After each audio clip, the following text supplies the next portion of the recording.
Muhammad SAW harus membalas jasa-jasanya beliau.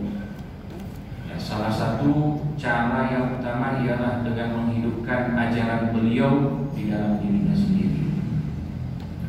Hadirin jamaah sekalian rahimakumullah, yang sama-sama kita hormati para habaib, para masyayikh yang hadir pada malam hari ini, mobil khusus Al-Habib Jamal As-Segaf, Al-Habib Ja'far As-Segaf, dan seluruh jamaah kaum muslimin wal muslimat, kaum salihin, kaum salihat yang insyaallah kita dimuliakan Allah Subhanahu wa taala di dunia dan akhirat. Amin ya rabbal alamin.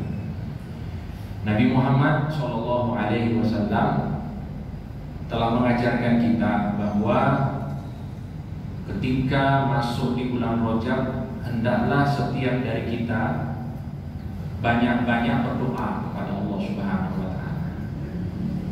Dan doa itu diajarkan langsung oleh Nabi Muhammad SAW kepada para sahabat. Sahabat mengajarkannya kepada para tabi'in, tabi'in mengajarkannya kepada tabi'ut tabi'in, dan berlanjut pada para ulama sampai pada hari ini juga doa tersebut kita amalkan, yaitu doa Nabi Muhammad SAW setiap kali masuk di bulan Rajab, meminta keberkahan dari Allah Subhanahu wa taala agar kita di bulan Rajab ini mendapatkan keberkahan, begitu juga di bulan Sya'ban, dan berharap kepada Allah disampaikan ke bulan Ramadan dalam keadaan sehat walafiat, dalam keadaan selalu taat kepada Allah, taat kepada Rasulullah SAW. Hadirin jamaah sekalian rahimakumullah, kalau kita lihat teks doa yang diajarkan oleh Nabi ini, maka kita akan dapati bahwa Nabi itu memerintahkan kita untuk meminta kepada Allah keberkahan. Dan berkah itu adalah ziyadah. Ziyadah artinya tambahan. Tambahan apa yang kita inginkan dari Allah Subhanahu wa taala? Maka pasti yang kita inginkan ialah tambahan kebaikan, ziyadatul khair. Maka pada hakikatnya kita ketika minta kepada Allah diberkahi di bulan Rajab dan Sya'ban, kita mau tambahan kebaikan dari Allah Subhanahu wa taala. Kita mungkin di bulan-bulan yang lalu masih kurang semangat, sholatnya mungkin belum terlalu semangat 5 waktu di masjid. Maka kita minta kepada Allah, mudah-mudahan diberikan tambahan kebaikan, semangat untuk hadir sholat 5 waktu di masjid. Mungkin di bulan-bulan lalu kita masih kurang semangat untuk membaca lembaran-lembaran Al-Quran.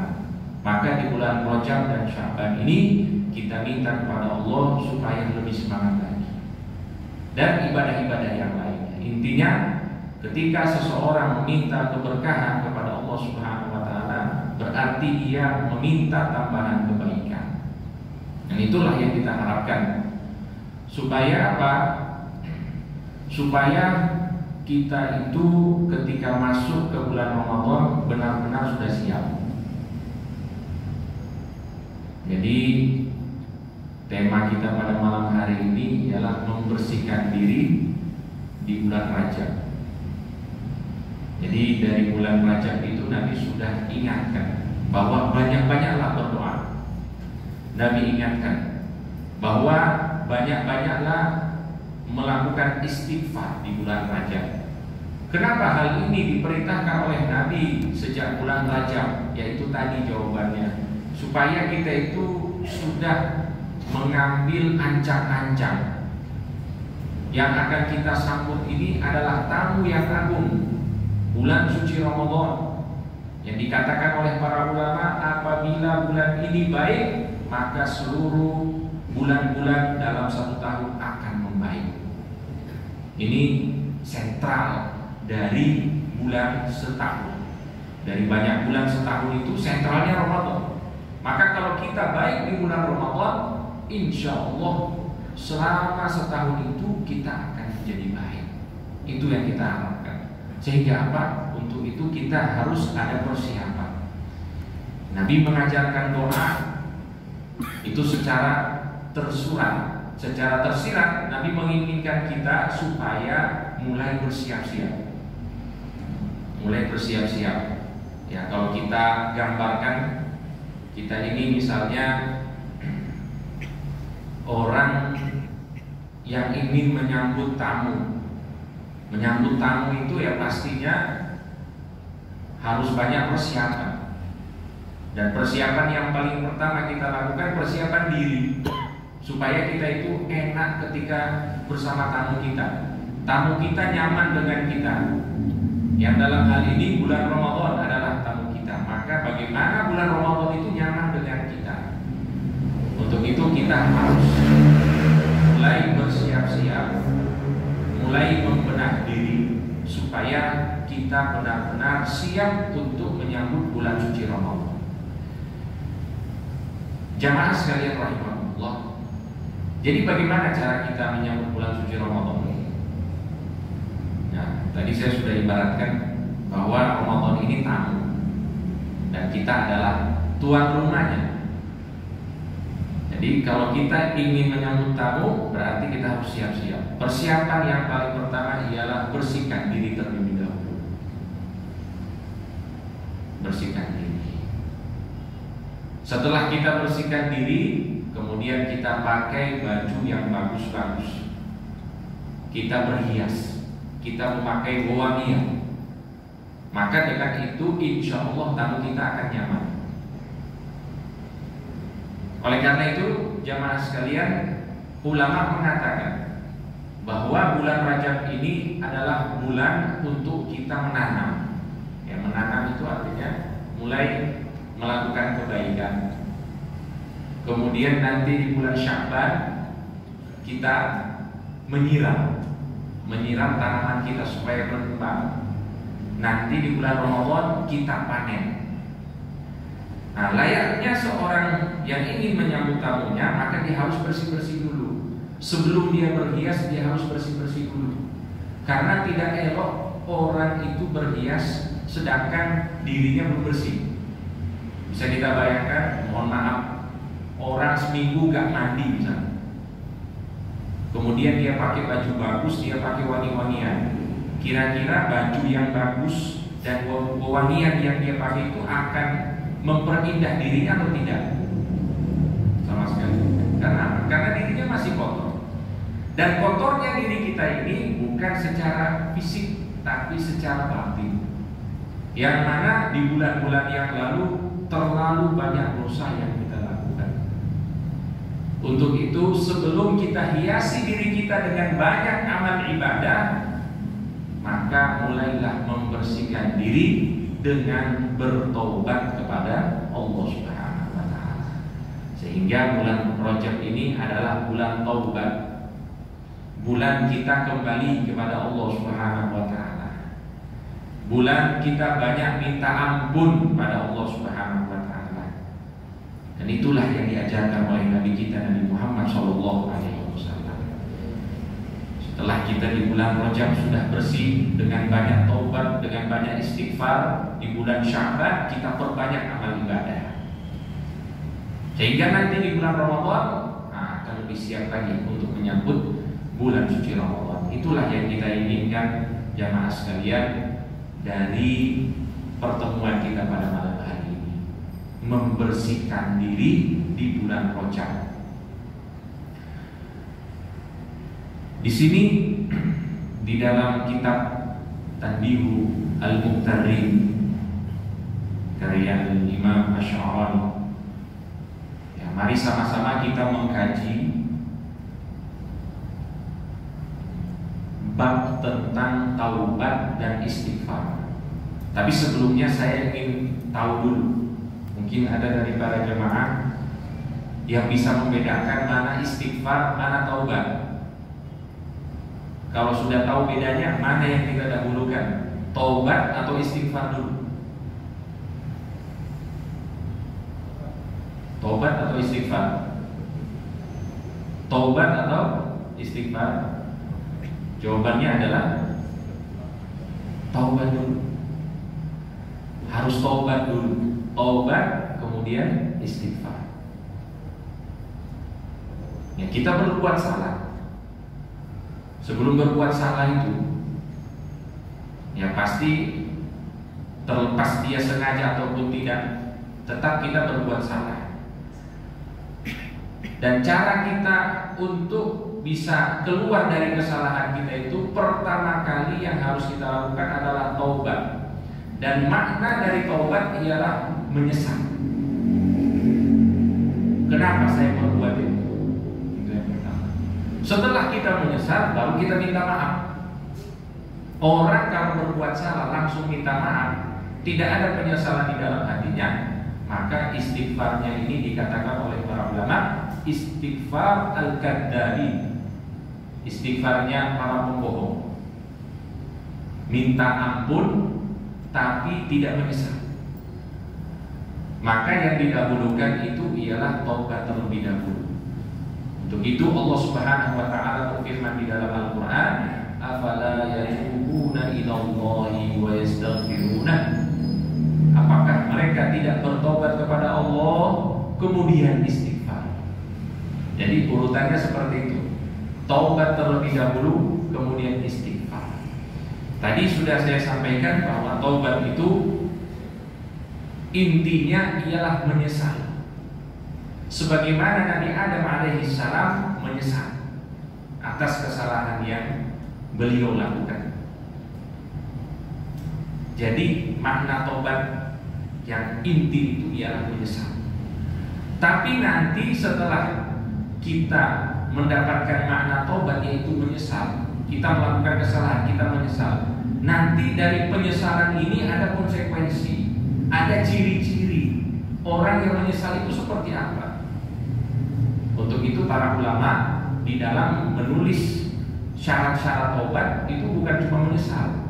Disebutkan juga syarat taubat ialah dia harus keluar dari kesalahannya. Jadi misalnya dia termasuk naudzubillah orang yang meninggalkan sholat, dia mau tobat kepada Allah, caranya seperti apa? Pertama dia menyesal karena selama ini dia meninggalkan sholat, kemudian dia harus mulai sholat. Jadi dosanya harus ditinggalkan.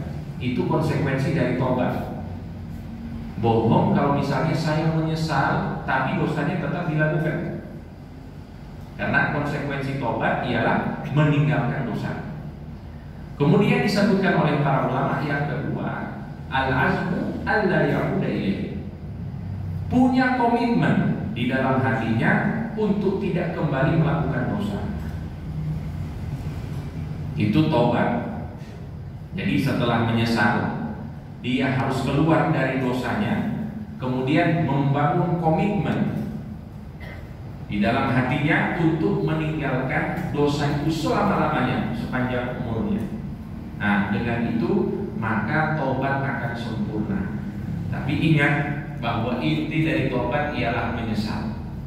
Orang yang bertobat, mengaku dirinya bertobat tanpa ada penyesalan, berarti tobatnya itu tidak benar. Nah, itulah yang disebutkan oleh para ulama kita. Kemudian apa? Kemudian banyak-banyak beristighfar, meminta ampun. Setelah menyesal, maka minta ampun kepada Allah Subhanahu wa taala. Jamaah sekalian rahimakumullah. Di sini beliau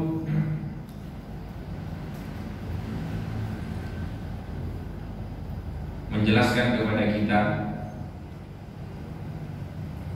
beberapa kalam para ulama, termasuk para sahabat Nabi Muhammad SAW tentang taubat dan istighfar. Dikatakan bahwa Imam Ali bin Abi Thalib radhiyallahu taala anhu berkata, al-ajab mimman yaqnatu wa ma'un najah. Saya heran, kata Imam Ali, ada orang yang pesimis dengan keselamatannya padahal dia memiliki keselamatan. Jadi pesimis, kayaknya saya ini tidak akan selamat di akhirat, terlalu banyak dosa saya ini. Kata Imam Ali, saya heran dengan orang yang pesimis dengan keselamatannya padahal dia memiliki jalan keselamatan. Kemudian ditanya, wa ma hiya najah? Wahai Imam Ali, apa yang dimaksud dengan keselamatan itu? Beliau menjawab, kathratul istighfar. Jalan keselamatan itu ialah dengan banyak beristighfar, meminta ampun kepada Allah Subhanahu wa taala. Tapi ingat, istighfar datang setelah taubat. Kemudian juga ada nukilan oleh para ulama, beliau mengatakan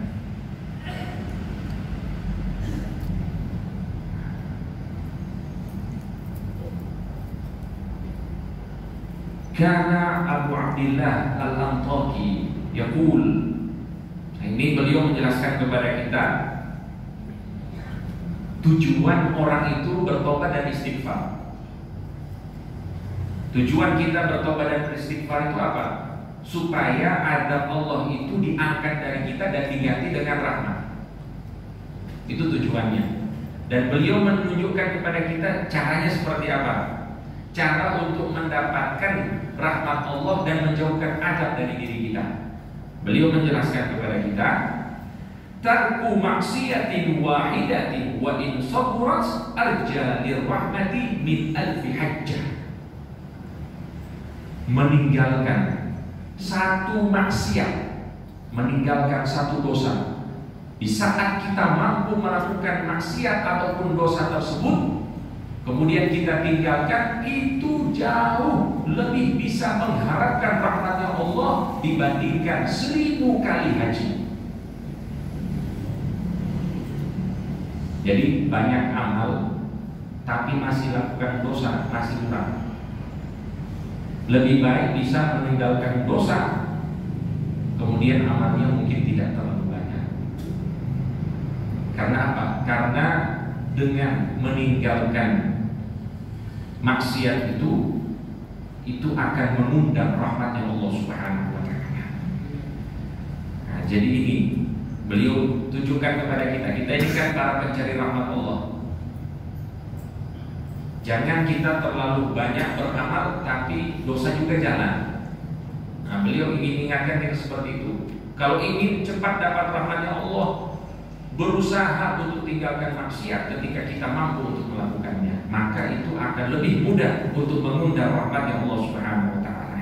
Mudah-mudahan kita dapat kemudahan dan taufik dari Allah Subhanahu wa taala.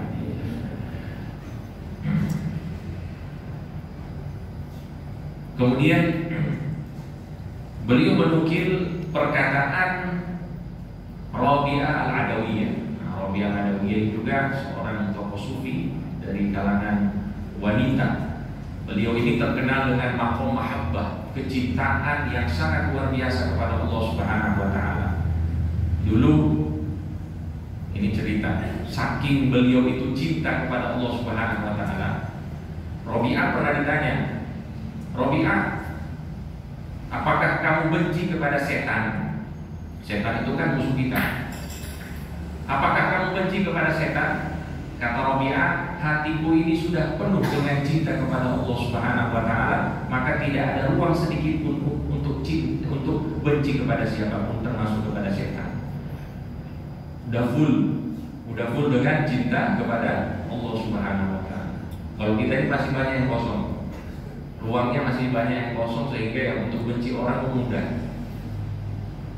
Berarti apa? Harus diisi dengan mahabbah, mahabbatullah, mahabbatul Rasulillah sallallahu alaihi wasallam. Beliau berkata, istighfaruna yahtaju ila istighfar.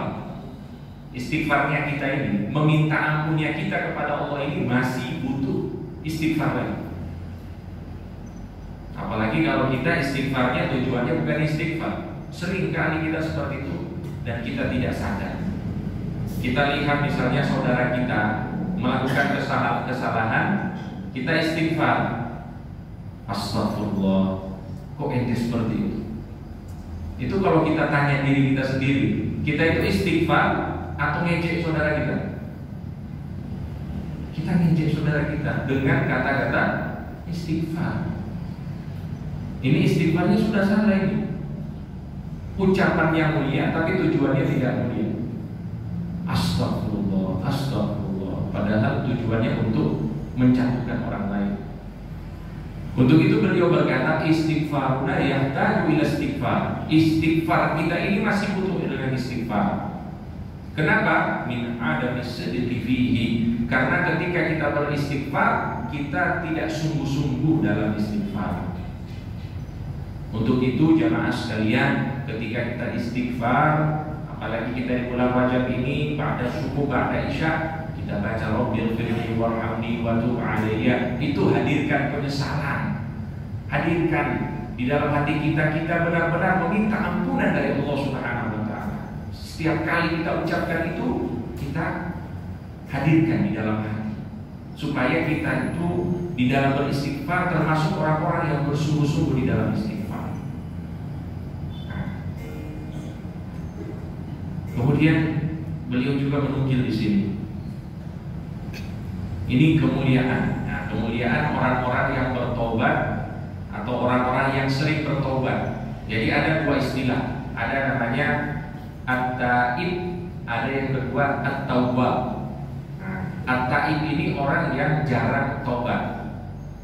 At-tawwab orang yang sering tobat. Allah Subhanahu wa taala menyebutkan di dalam Al-Qur'an, innallaha yuhibbul at-tawwabin wa yuhibbul mutatahhirin. Jadi Allah mencintai orang-orang yang sering bertobat dan orang-orang yang suka membersihkan dirinya. Sering bertobat artinya apa? Dia sering juga jatuh di dalam dosa, tapi langsung kembali kepada Allah Subhanahu wa taala. Ini ada kemuliaan. Ada kemuliaan yang sangat luar biasa. Dikatakan oleh seorang ulama, yamurru tawwabuna ala jahannam fala yarawnaha. Nanti orang-orang yang sering bertobat ini akan melewati neraka jahanam. Akan tetapi saat mereka melewatinya, mereka tidak melihat penampakan dari neraka jahanam. Fayaqulun, kemudian mereka akan berkata, ya Rabbana, wahai Allah, alam ta'idna annana naridun nar. Bukankah engkau telah berjanji kepada kami bahwa semua kami akan melewati neraka? Kita semua nanti akan lihat penampakan neraka itu seperti apa. Tapi mudah-mudahan enggak singgah, amin ya rabbal alamin. Lewat, cuma melihat penampakannya. Orang-orang yang sering bertobat ini, mereka akan lewat tapi tidak melihat penampakan neraka. Maka mereka bertanya kepada Allah, ya Allah, kenapa kami tidak melihat neraka? Padahal engkau sudah berjanji bahwa kami akan mendatangi neraka. Fayuqalu lahum, maka dikatakan kepada mereka, innakum marartum 'alaiha wa hiya khamidatun likaunikum kuntum taibin. Maka Allah berfirman, sesungguhnya kalian telah melewati neraka, akan tetapi saat kalian lewat, neraka itu padam. Sebab apa? Sebab kalian termasuk orang-orang yang sering bertobat kepada Allah Subhanahu wa taala. Ini subhanallah, keistimewaan orang-orang yang sering bertobat kepada Allah saat mereka lewat di neraka jahanam, neraka jahanamnya padam. Sebab apa? Sebab banyaknya mereka bertobat kepada Allah. Fa innaha la tahiju illa minad dunubi wal israri 'alaiha. Karena neraka jahanam itu menyala-nyala apinya disebabkan karena dosa orang-orang atau umat manusia. Nah, ini. Jadi neraka jahanam itu dia berkobar ketika para pendosa lewat. Tapi kalau pendosa kemudian bertobat, itu akan padam. Nah, itu keistimewaan yang disebutkan oleh para ulama kita tentang orang-orang yang sering bertobat kepada Allah Subhanahu wa taala. Jamaah sekalian rahimakumullah. Kemudian dikatakan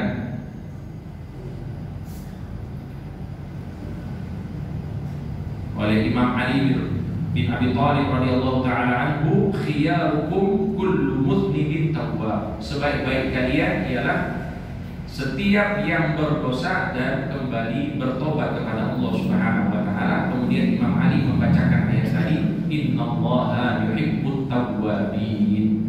Sesungguhnya Allah mencintai orang-orang yang sering bertobat. Ini ada cerita di mana sekalian. Ada dulu ulama namanya Syekh Ali At-Tantawi. Syekh Ali At-Tantawi ini beliau ulama ya zaman sekarang, kontemporer. Dan beliau ini ahli tafsir. Beliau pernah mengucapkan sebuah perkataan yang sangat luar biasa.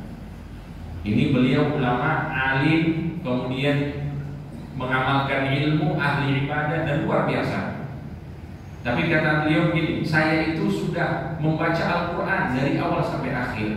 Saya mencari golongan orang-orang yang dicintai oleh Allah Subhanahu wa taala.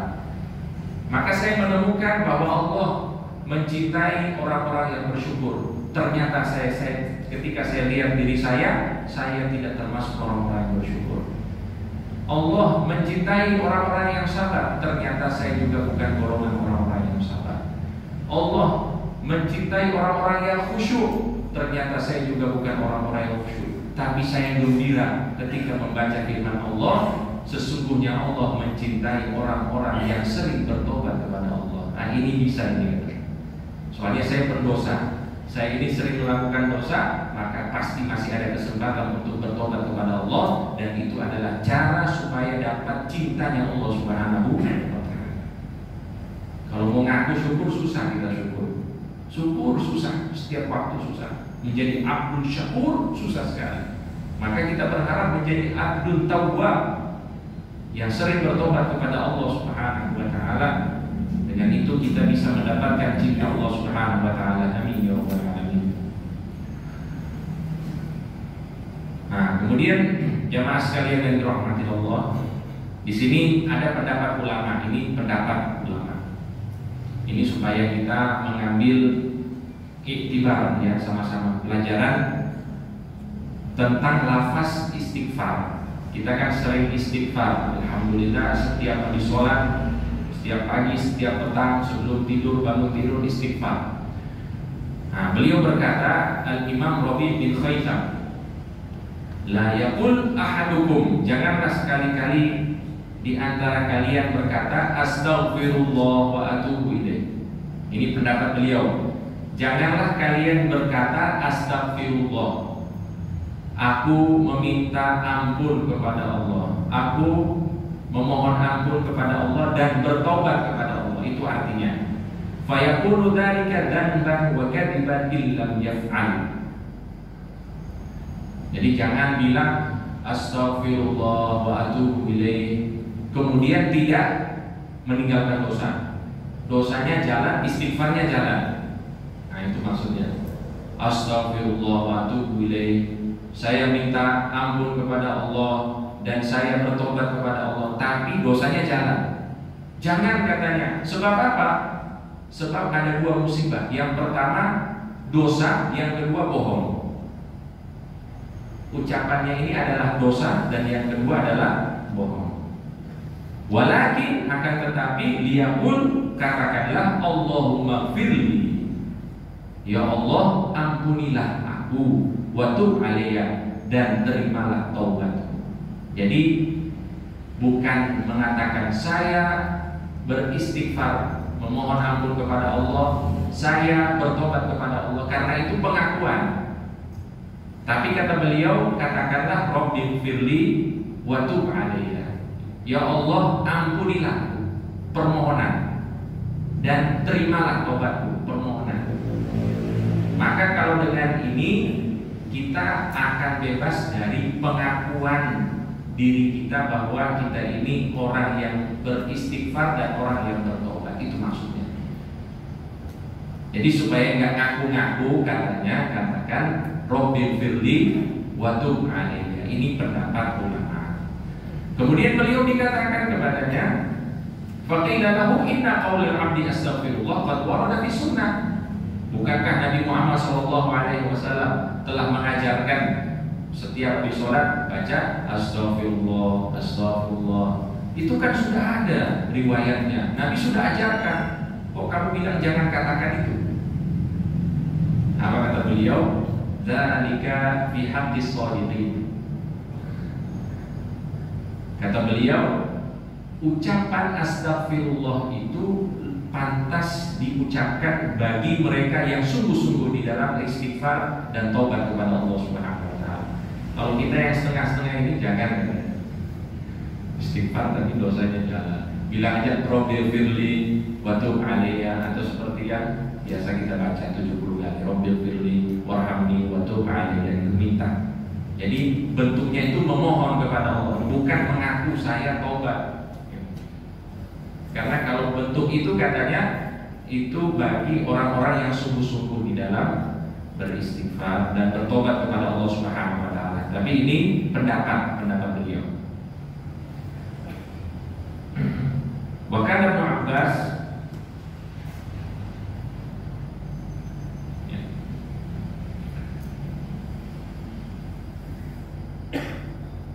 di sini. Jemaah sekalian rahimakumullah, di sini beliau juga menggambarkan kepada kita bagaimana para nabi itu mereka menunjukkan contoh yang sangat luar biasa kepada kita, khususnya dalam bab taubat ini.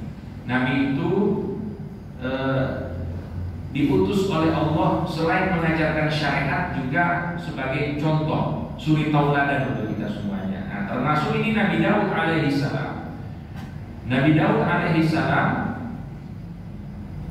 menunjukkan kepada kita bagaimana taubat dan istighfar yang hakiki kepada Allah Subhanahu wa taala. Dikatakan oleh Thabit al-Bunani, "Ma syariba Daud alaihi salatu wassalam syaraban ba'da dhanbi illa mamzujan bi dumu'i ainihi." Jadi Nabi Daud alaihissalam itu beristighfar dan bertobat kepada Allah. Setiap kali beliau itu minum, air minumnya ini bercampur dengan air mata. Jadi pas minum itu bukan cuma air yang beliau minum, tapi air matanya juga ikut diminum. Menunjukkan apa? Kesungguhan di dalam taubat dan istighfar kepada Allah. Pertanyaannya, apakah selama kita istighfar dan taubat sudah menetes air mata kita? Masih belum, berarti cari supaya benar-benar menetes. Karena itu salah satu tanda bahwa kita itu benar-benar beristighfar dan bertobat kepada Allah. Lakukan itu di saat tidak ada orang, di saat sebelum subuh, sahur. Ya, wabil ashari hum yastaghfirun, termasuk sifat penghuni surga, mereka beristighfar di waktu sahur. Beristighfar, banyak istighfar kepada Allah, bertobat kepada Allah sampai menetes air mata. Dan itu bisa menjadi salah satu sebab seseorang akan dinaungi oleh Allah Subhanahu wa taala di padang mahsyar. Hadirin jemaah sekalian rahimakumullah,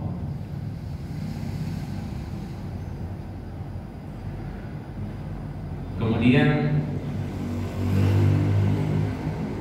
di sini